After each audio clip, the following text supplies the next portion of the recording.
Purport of Divine Grace, A.C. Bhaktivedanta Swami Prabhupada. The mouth of the gigantic universal form of the Lord is the source of the speaking power.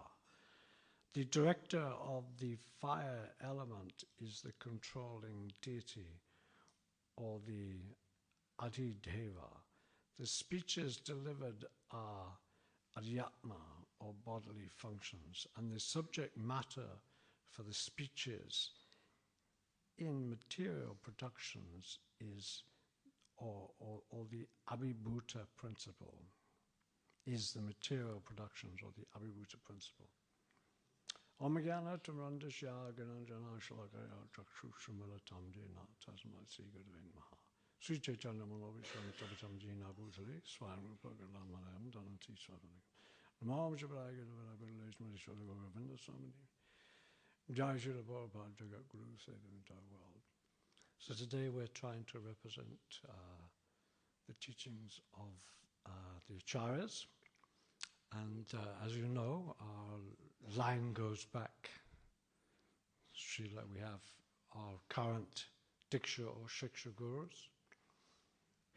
Bhanu Swami gave a very good class the other day, not so long ago, about Diksha, Shiksha Gurus. Excellent class. You had? Yeah, very good class.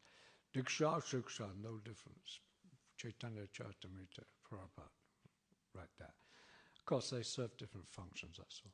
So we have Srila Prabhupada, we're trying to represent our own Shiksha Gurus, Diksha Gurus, Srila Bhakti Siddhanta Saraswati Goswami Maharaj, Srila Gaurkishore Das Babaji Maharaj, Srila Bhaktivinoda Thakur, Jagannath Das Babaji Maharaj, Srila Vishwanath Chakravarti Maharaj, Narottam Das Thakur, Lokanath Swami, Krishnadas Gavin Maharaj, the six Goswamis, Rup Sanatnam Bhatta Raghunath, Sri Jiva Gopala Bhatta Dasa Raghunath, and Sri Chaitanya Mahaprabhu Nityananda.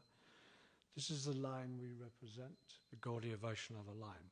So we shall try to delineate some of their thinking on these topics, and Prabhupada has a given indication here as to what this verse is all about. So we can see here he's speaking about the Adhideva, Adhibhuta, Adhyatma. Adhideva, Adhibhuta, Adhideva. So Prabhupada says in other places that the Adhideva, in this particular example here, refers to Krishna as the universal form, and also included in that form are the demigods, because they're cooperating within the universal form. The universal form of the Lord has a specific function. So when the Lord has a function to fulfill, he looks for the cooperation of his devotees. So the demigods, they're called upon not only to individually play out their own lives and their own material desires, because they are sakama devotees. Sakama means they are devotees, but they have some material desires. So Krishna will utilize such devotees, particularly who are very well versed and very well practiced in devotional life. He will utilize them in much greater services. So Lord Brahma and the other demigods, they are serving in that way. So the universal form is in this example, Prabhupada says, the Adhideva.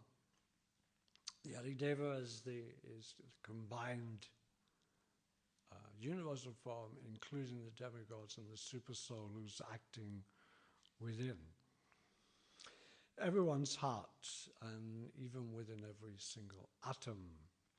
Because in the beginning of creation, because in the beginning of have you ever not, it says in the Bhagavad Gita, there's never been a time when you didn't exist. What does that mean?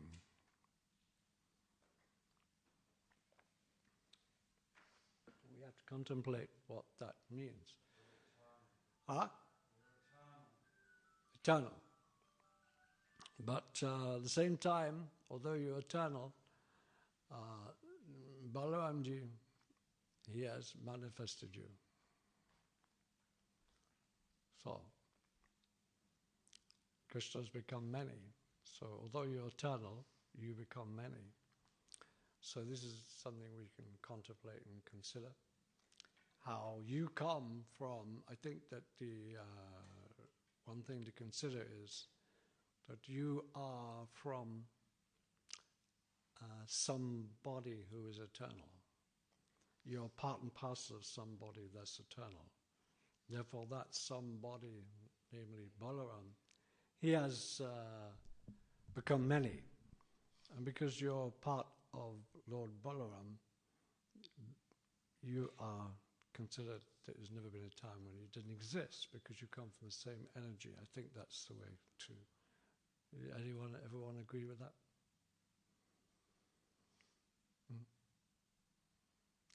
So you're eternal because Krishna says never in a time when it didn't exist. What does that mean?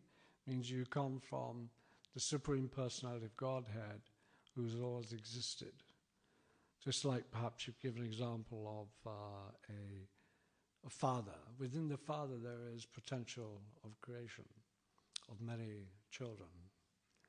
So in that sense, you could look at that as an analogy. So at the point of Balaramji manifesting all the jivas, the question is, when your father or your guardian or when you came from them, did they give you knowledge of what the correct aspects of life are? Did your father and mother teach you good things? I'm sure they did. So, this is the truth of the Tatashta region where Lord Balaram, he manifests so many jivas, including you and me. But when he manifested the jivas, he must have given indication as to why he manifested you. Just like a father, he gives knowledge of what the right direction of life is. What is life, isn't it? The father or the teacher gives you everything. So Balaram would have given us everything we needed to know to some extent. He would have told you that I worship or I serve Krishna. I am the servant of Krishna, and I have manifested you, and he's inviting us to follow the truth by following his example. Do you think that's a fact? Balaram would have indicated these things to us. Why would he not indicate these things to us? What do you think, Lokavanda Prabhu? Do you think when Balaram manifested us, I speak about this because this is before the creation of the universal form, why we've entered into this realm. So, you have a... Huh? Immediately afterwards, Balaram manifested us. Where did he go? Where did he go? Oh, well, this is the question. The question is, the question Lokabana is asking is that when Balaram manifested, where did we go? Well, I suspect that Balaram, being all-knowing, could detect in individual jivas that somehow or other you are not flowing in the direction that I am indicating. You're not really picking up on what I'm saying, or you're not voluntarily manifesting your free will that has been given to you. You're not desiring to necessarily place that free will and that attraction to where I place my free will and attraction and love. And therefore, having detected such, Hare Krishna, having detected such a spirit, it is incumbent on Lord Balaram and Krishna to make arrangements for the jiva to live out a life that he chooses, because he has free will. So this is what's going on in the within the material realms, and to facilitate this separate desire which is detected by the Lord, he ultimately has to teach us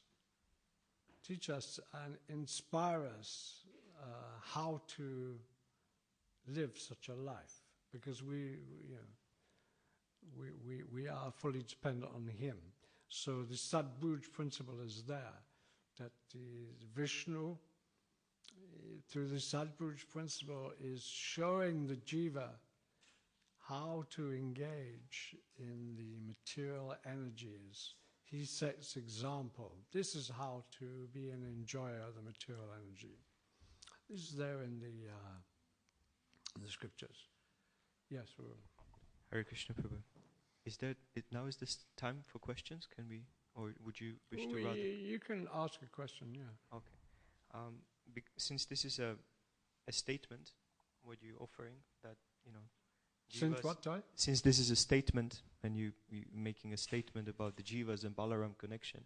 I'm making an observation, a logical, rational way of thinking of why is the jiva, when the jiva is first manifested. So, if for my own personal clarification, would you mind offer some reference to this, please? Bhagavatam. Yes, please. Reference to that would be that in the Shastra it is said. Anything specific? Bhagavatam, Lagu Bhagavatam, Rita? Not necessarily, but you can look it up. The God has become many. Right? Krishna has become many. So, you understand that point? I do. I just ask for reference. You can look it up. How you can look up on Vedabase how God has become many, and he'll manifest.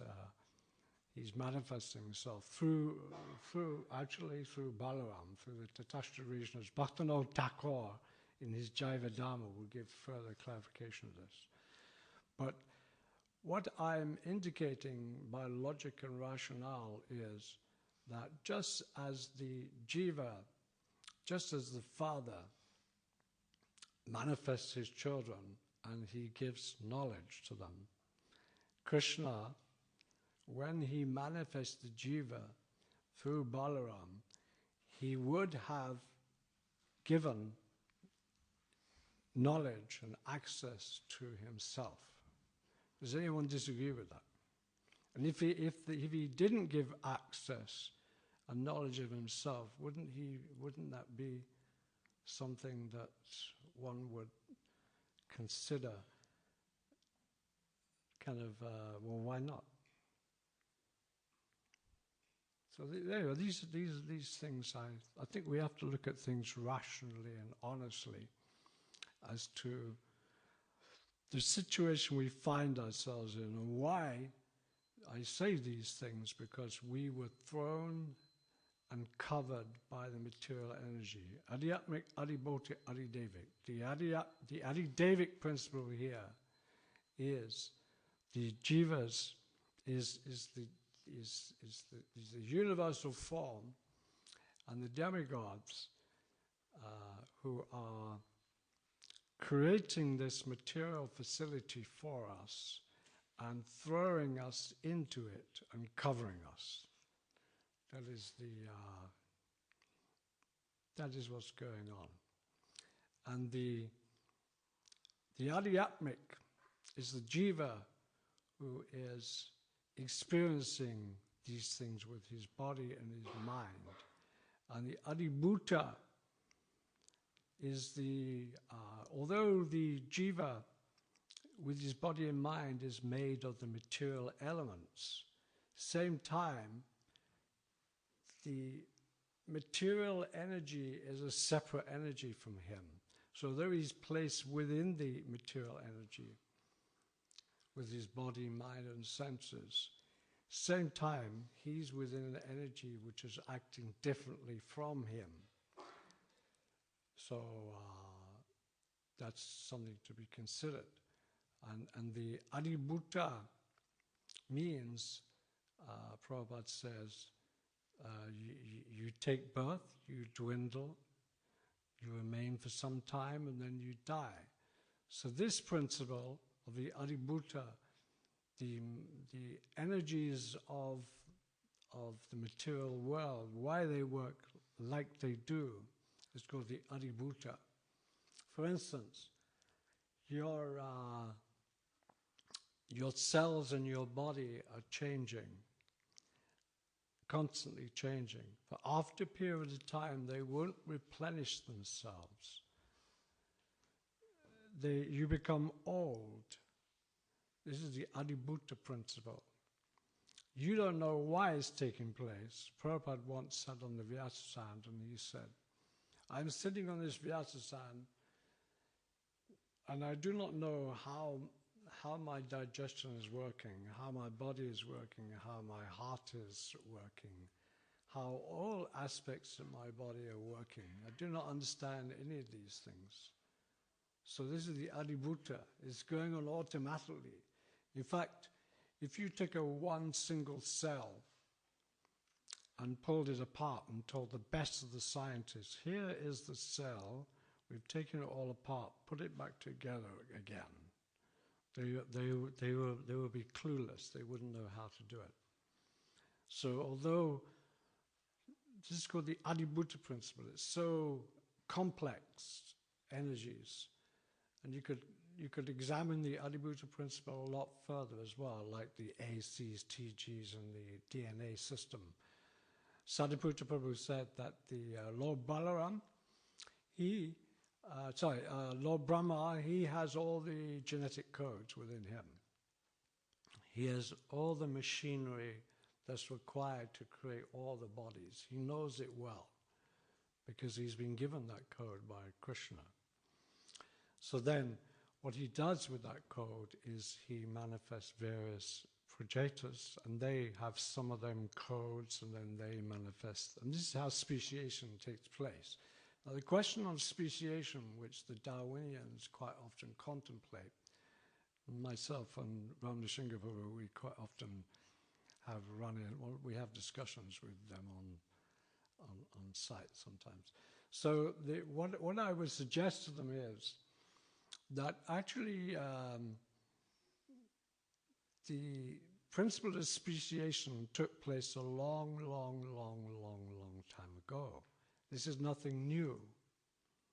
There's nothing new, because the Vedic view is that the material universes are created, maintained, and destroyed over and over again in cyclic movements. So, the last time this particular universe was destroyed, this universe is currently 155 trillion years old, and it goes on for 311 trillions. It's halfway through. So when it's finished, it will be brought back into Krishna. And then again, after a period of time, it will be manifest. And all the activities of the jivas in their previous creation will again come about. So sometimes the Darwinian philosophers begin to consider that life came from, one single cell and so on and so forth. But the Vedic view is that this speciation, this creation, in the Adibhuta principle, has been going on since time immemorial. It's nothing new. It's just that speciation is again rebooted, and the same principles begin to work again. So this is the Vedic view, that the evolution that they're speaking about now is nothing new. Speciation is nothing new. It's just simply rebooted and it starts all over again from where it took place. So the original speciation, which I was trying to indicate in the beginning of this class, as to when the jiva, when he first was manifested, this might be a bit too heady for a lot of people, when the jiva was first manifested, of course another principle is that Krishna is constantly expanding himself, isn't it? Krishna is constantly expanding himself. It's another thought to look at. But when the jiva first came from Lord Balaram, and facility were required at that time, speciation, you could say, took place.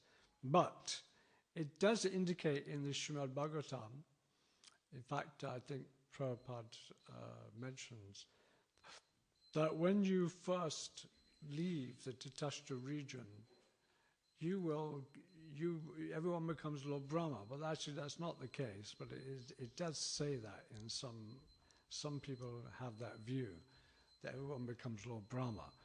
But that's a misunderstanding of the actual case. What it means is that everyone is under Lord Brahma's control. And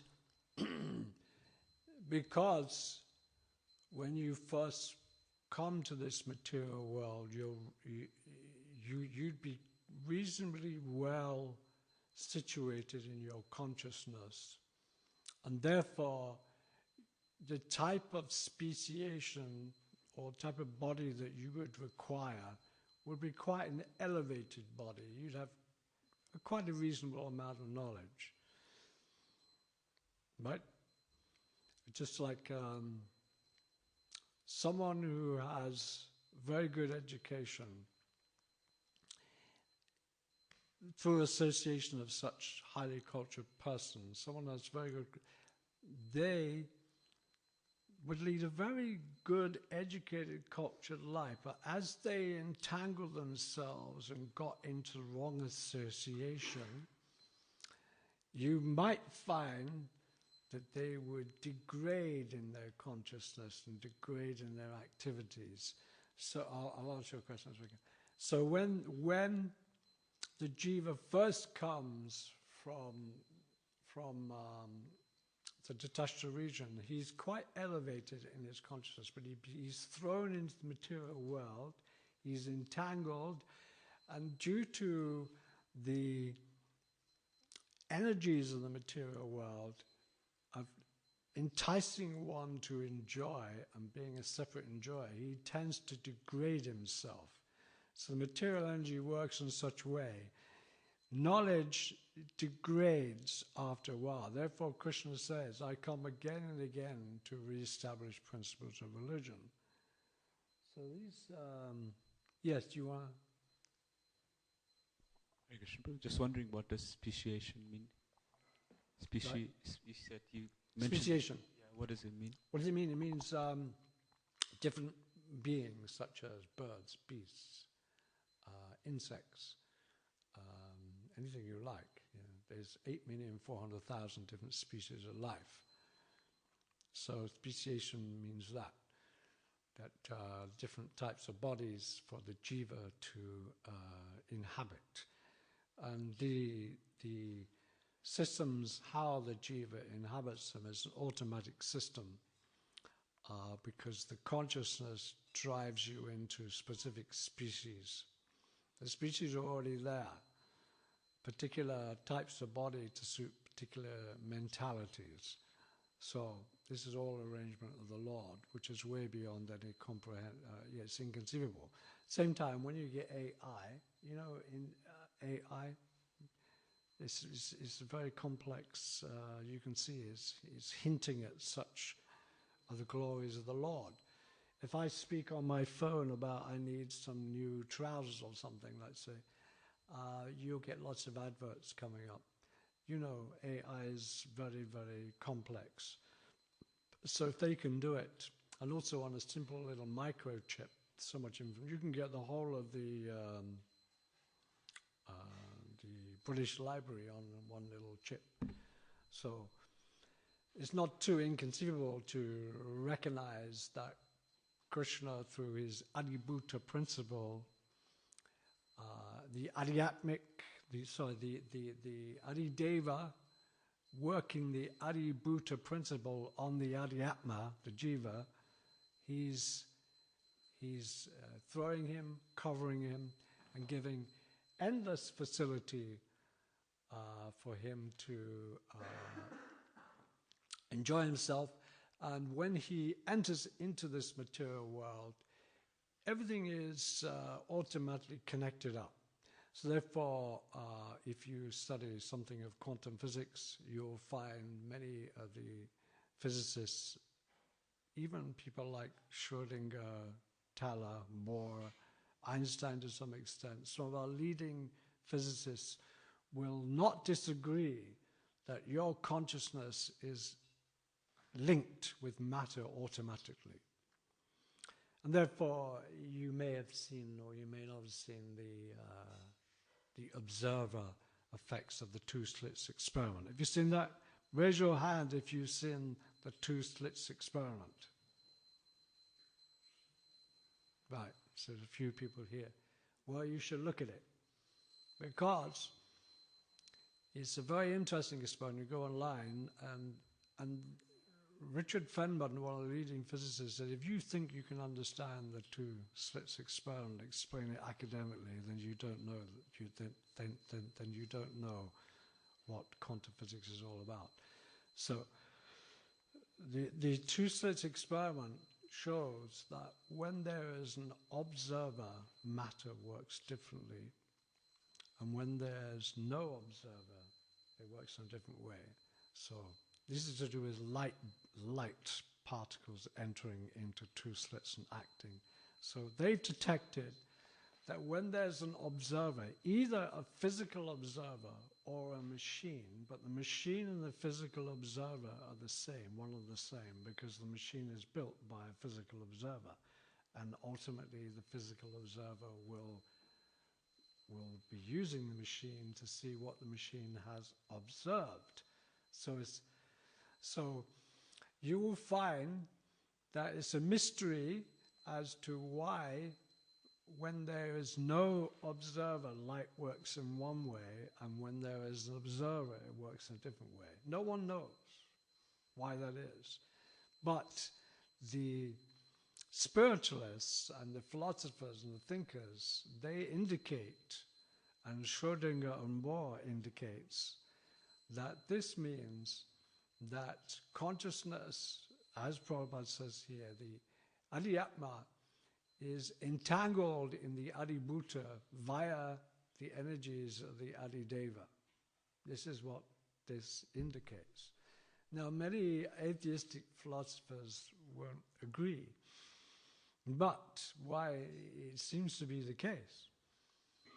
And anyway, Richard Feynman says such philosophers and speculators,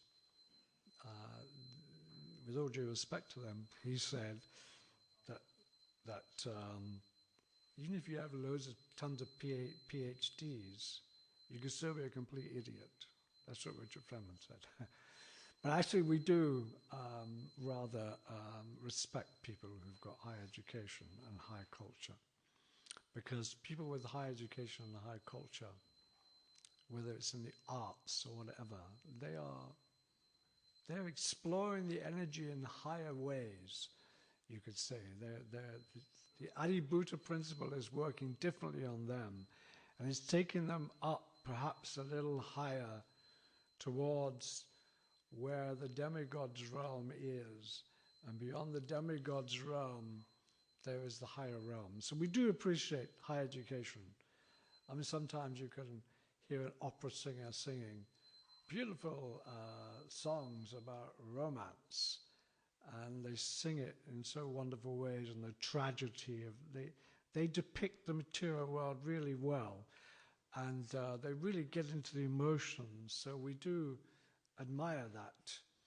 In fact, the Anubhavs and the Vibhavs and the Vichari Bhavs and the Sneha Mana Pranaya Rag Anurag, which is described by Rupa Goswami, are all explaining emotions. And he's taking them from one personality who was very expert at drama. And so these high emotions and high arts are all reflections of something great in life. And ultimately, in the Srimad Bhagavatam, the 64 excellences of Krishna are described, and the manifestations of the highest realms of ever new, ever ecstatic, ever enthusiastic love is displayed. Now, we may not feel that we have them kind of feelings, but according to the Srimad Bhagavatam, the Adideva principle and the Adhyatma, which is the Jiva, has been covered by the Adibhuta, which is the arrangements of the Lord, and they are covering up our original knowledge of some of these higher aspects of life. So the process of Krishna consciousness uncovers us entirely, whereas we will be able to feel all the emotions of the spiritual realm. So we have to have faith in that we are currently covered, yet there's something great in our lives, and we should explore what that greatness is. And this greatness is depicted throughout the Shastra in different ways, because Krishna, he can manifest wonderfully in Vaikuntha with the Lakshmi Devis. He can manifest wonderfully there. He can manifest wonderfully in Mathura. He can manifest wonderfully in Dwarka. So all these manifestations of Krishna are very wonderful. And in Vraj, in Vrindavan, it is said that there we find the highest manifestation. Therefore, he is the Supreme Personality of Godhead, manifesting in his dear Lalita form. And there, the highest realms of loving exchanges are taking place through bodies made of spiritual substance and senses made of spiritual substance. So the feelings and the emotions of the soul in its fullest extent is experienced there. So just see how Krishna is so wonderful, such a powerful personality. He manifests this universal form, the supreme consciousness, supreme conscious being. He manifests his original form in many, many different ways and facilitates all the jivas. So the sound principle, which is spoken about in here, which we'll briefly touch on, because sound and heat is mentioned here. So the body, your breath is hot, isn't it? Your whole body is hot. In fact, because of the presence of the soul, which is the original energy of the body. Your body is generating electromagnetic energy, but no one knows how. Your body is actually generating these things. So, when Krishna, or in the Bible it says, thou shalt, no, sorry, it says that as well, but let there be light, right? The Bible says, let there be creation. So that is a sound. So this is the original sound. So the sound is the order of divinity. Let there be creation. Or in our book, the Vedas, Prabhupada mentions that the jivas are within the body of Vishnu because of the previous creation. They exhibited their activities, then they were brought back inside Vishnu. So then, again, Krishna desired to wake them up. Prabhupada says, again, wake up the jiva, let them enjoy. So this is like, that's an order. So when the order ensues, then that is the principle of the Adideva, the Supreme Adideva. He's issued an order.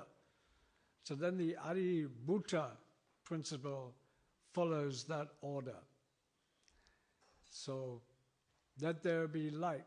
No, let there be creation. We know in the Vedas from that sound comes ether. If you say something, it goes out in the ether. It's the subtle energies, and then the ethereal planes, the ether, manifests. Actually, we would say, and it's a fact, that the scientists, they're looking for, they know that there is something called dark energy, and they also know there is, what's the other one? Dark energy, dark matter. They know it's there, it's existing. They can't quite understand what it is. And just recently, that collide, what do you call it? That thing which is trying to look at small particles. Yeah, it just came up with a blank again, by the way, recently. I just saw a science clip and it said they still can't find this. So we would suggest to them they should take a leaf out of the book of Marie Curie, because she studied psychic matter and she studied mediums. So the psychics and the mediums, they work with these type of more subtle energies. So the ethereal plane, or rather should we say, that the atomic plane, the source of the atomic plane, may well be smaller particles, but the smaller particles become finer and finer and finer until they become ethereal mental energies. So this also indicates the quantum physics and the two slits experiment, because you will find that there it indicates how an observer affects matter. So Krishna, he issues an order, sound, from sound comes ether, from ether comes fire. So this indicates here, fire. From sound comes fire.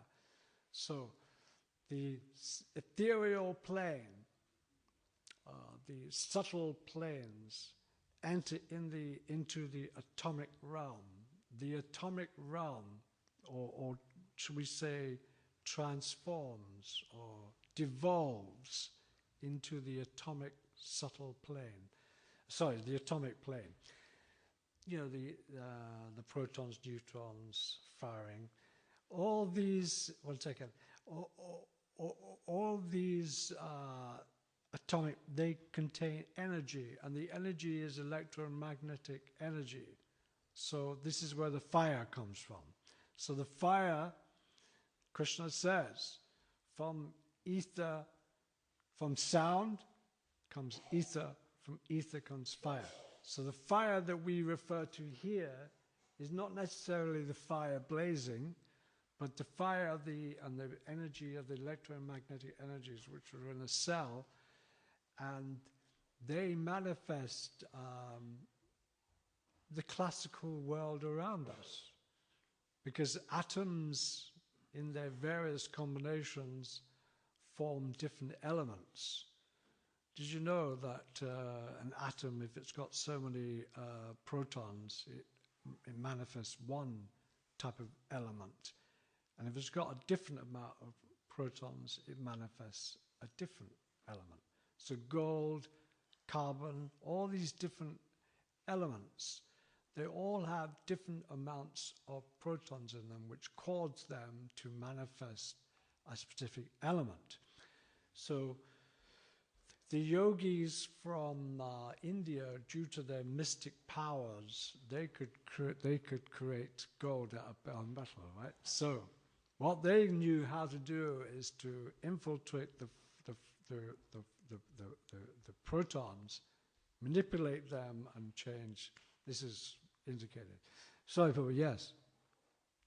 Can I take it away from this technical talk? Sure.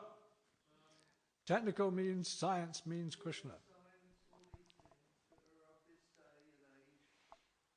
Take it away. Yeah, I just wanted to go back to the Bhagavad Gita. Sure. And That's its very comments. scientific. And it's of a very wonderful understanding that what we hear of the Adibhuta principle. It says here, it's in the it's chapter 11 actually, the universal form. The form you are seeing with your transcendental eyes cannot be understood simply by studying the Vedas, nor by undergoing penances, nor by charity, nor by worship. It is not by these means that one can see me as I am. My dear Arjuna, only by undivided devotional service can I be understood as I am, standing before you, and thus can be seen directly. Only in this way can you enter into the mysteries of my understanding. My dear Arjuna, he who engages in my pure devotional service, free from the contaminations of fruitive activities and mental speculation, he who works for me makes me the supreme goal of his life, who is friendly to every living being, he certainly comes to me. Absolutely. Yeah. Actually, I just got a very interesting text on that same principle only yesterday, so I can confirm, of course, what Krishna says. Because it was said by one of his great devotees, that is Srila Sridhar Swami, Prabhupada's godbrother. And Prabhupada said, if you want to know anything about Tattva, go and see Srila Sridhar Swami. He's such a scientific man. He said the same thing. He said, you will never understand, actually, you should listen to as many lectures as you like. You can read as many books as you like, he said. But you won't understand unless you've got the mercy of Krishna. Then you can understand. Ultimately, the two things link in. Not that we shouldn't read books and we shouldn't hear lectures, but ultimately, to understand God, you need the mercy of Krishna and the mercy of his devotees, actually. In that way, everything can be understood clearly. But the importance of explaining to the Western world, which I was indicating previously, Prabhupada set up the Bhaktivedanta Institute, and me and Ram were discussing something called the Discovery Institute. The job of the International Society for Krishna Consciousness is to go out into the modern material world and explain logically and rationally why God is there.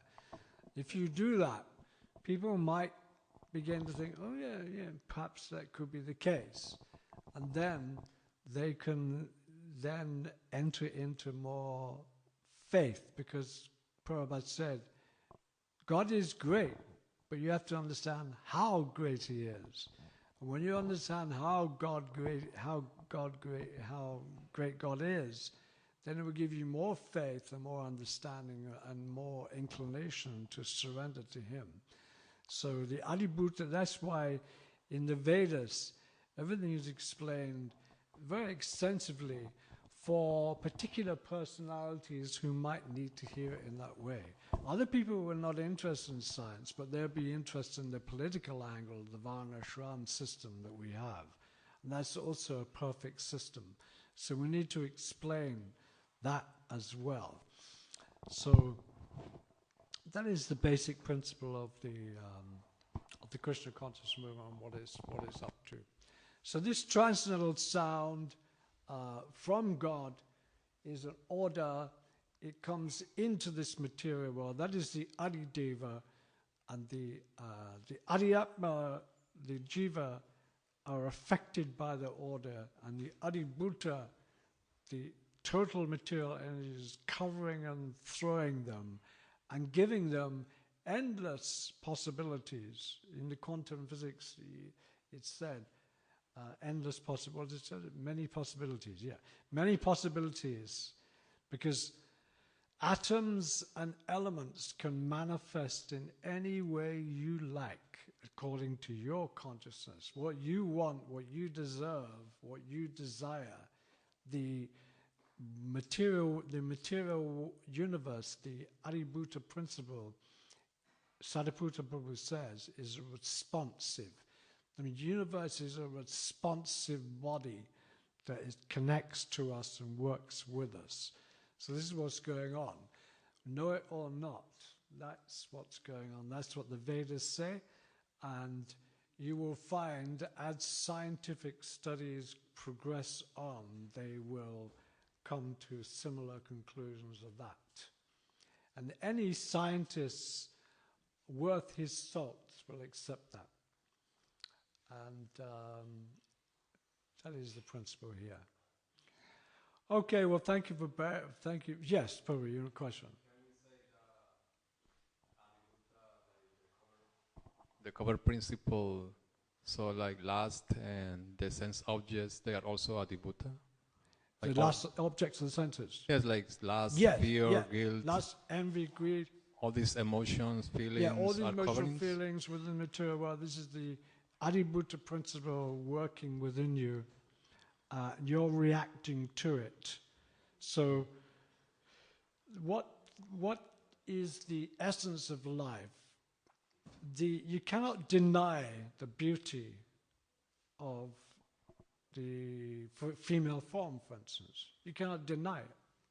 You cannot deny the beauty in this world. That is what the impersonal philosophers try to do. They want to deny it. But the Vaishnava does not deny it. He looks for the origins of it. There's one famous verse in the Bhagavatam, Vikriridam Vajavajaviritam cha Vishnu Sharanvanto Nisnidata Vanyadya Parambatam. That verse indicates if you want to understand how to kill the lusty desires within your heart, you should understand how the gopis and the manjaris of Vrindavan are acting. Because by hearing about their activities and hearing about their devotion to Krishna and their service to Krishna, all lust for this material world will be dissipated. And there's a book by Jayadev called the Gopi Govinda, the Gita Govinda. And that is his goal. His goal is to take you out of this material lust and replace it with the desire to satisfy the immaculate senses of Krishna. So this is very high. But you see the point that the Adibhuta is giving you a reflection of something which is a reality. So what we have to do is understand where the reality lies, and that is described in the Srimad Bhagavatam, is that the Vedas is so broad that it teaches very simple truths to the most degraded, right up to the highest statement of any scripture. And the highest statement of the scripture, you could say, was the declaration of Srimati Radharani, when she, in the Karma Gayatri of the Gaudiya Vaishnavas, that Karma Devaya, that particular Gayatri is explaining the supreme position of Srimati Radharani and how Krishna is so attracted to her that he almost faints. And then she declares, "The beautiful one is mine." She says like that in our acharyas say. That Krishna, the Supreme Person of Godhead, Srimati Radharani declares, "The beautiful one is mine." In other words, he's become captivated by me. This is the highest of... So, just see how the Vedas is full of information like that. So, who can captivate Krishna? That is Srimati Radharani. And that verse, Vikriyavedam Vajravajraviya, you should understand how Radharani is acting, how her manjaris are acting. And in that way, there's not a trace of lust in them. They simply want to satisfy the immaculate senses of Krishna. And that is their motive for acting. So, Srila Gaura Govinda Swami used to say, give all pleasure to Krishna. If you give all pleasure to Krishna, that's the only motive in life. Okay, I've gone over the top from my speed. Thank you very much. Hare Krishna, Srila Prabhupada ki jai.